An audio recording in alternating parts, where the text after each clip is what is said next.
اسلام آباد S P rural فاروق امجد butter کی ہدایت پر ہومی سائیڈ یونٹ پولیس کی کارروائی۔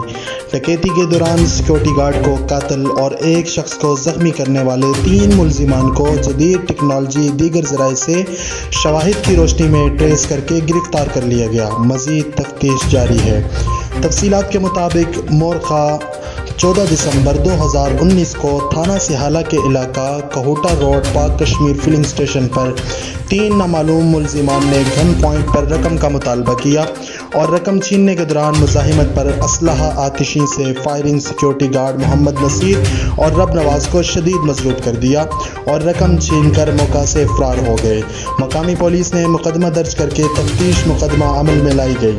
انسپکٹر جنرل آف پولیس اسلام آباد محمد عامر ذوالفقار خان نے اس سنگین نوعیت کے وقوع کا نوٹس لیتے ہوئے اس میں ملوث ملزمان کی گرفتاری کے لیے ڈی آئی جی آپریشنز وقار الدین سید نے ایس پی رورل فاروق امجد بٹر کی زیر نگرانی میں ہومی سائیڈ یونٹ کے انسپکٹر منیر احمد مع دیگر ملازمان پر مشتمل پولیس ٹیم تشکیل دی۔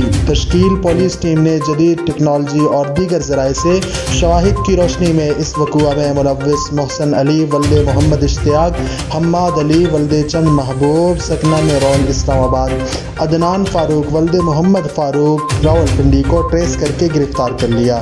مزید تفتیش جاری ہے۔ ڈی آئی جی آپریشنز اسلام آباد وقار الدین سید نے ہومی سائیڈ یونٹ کی پولیس ٹیم کی کارکردگی کو سراہتے ہوئے کہا ہے کہ مقدمہ کو حقائق کی روشنی میں میرٹ پر یکسو کریں۔ انہوں نے تمام افسران کو ہدایات جاری کرتے ہوئے کہا کہ سنگین نوعیت کے مقدمات میں ملوث نامزد ملزمان کی گرفتاریوں کو یقینی بنائیں تاکہ شہریوں کو ریلیف مہیا کیا جا سکے۔